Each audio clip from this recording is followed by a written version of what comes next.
Chose to field test the Browning X-Bolt turned out to be an absolute shocker. There was heavy cloud cover deep in the valley and visibility was poor. We took the Toyota up to the highest ridge and hoped that the cloud would push away sometime during the day to give us an opportunity at some Roosa. It started to look a little more positive sooner than expected, but it wasn't until late in the afternoon that the Jarvan Roosa stags decided to come out and play. I was looking for a particular stag that had a crushed antler that needed to be culled out of Open Country TV's hunting concession. This stag was not going to breed this year.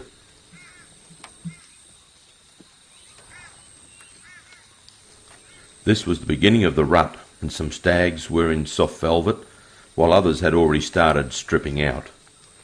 We commenced scouting around on the valley floor and were excited by the stags that were going to be part of our 2011 hunting season.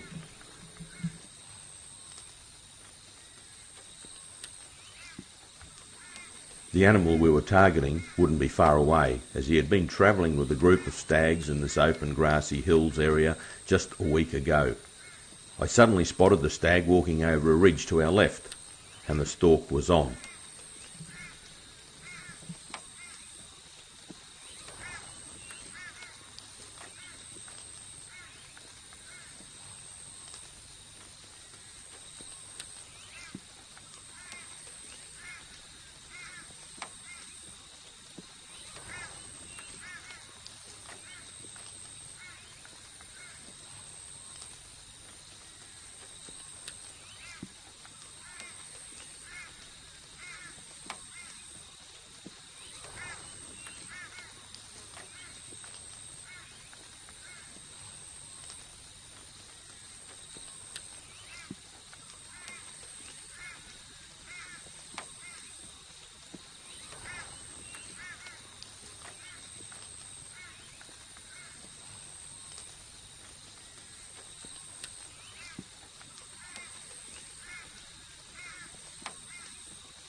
Well, that completes the test for the Browning X-Bolt in 308 Winchester.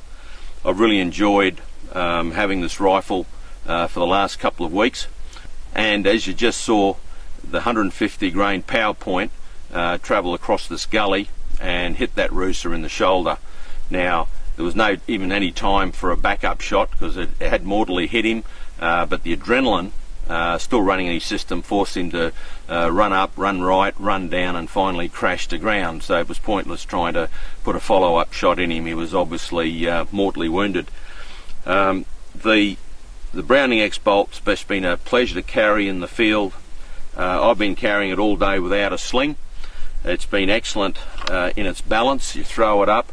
If there is any point in the rifle in terms of its balance, it does have a bit more weight forward.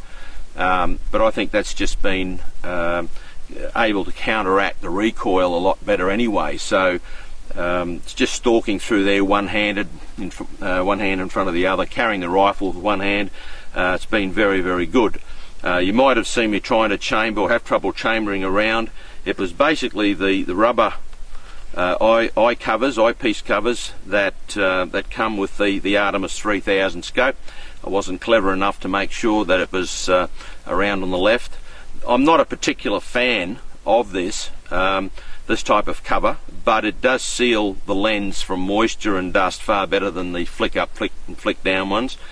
My preference is always to take them off in any case, because it is waterproof and fog proof.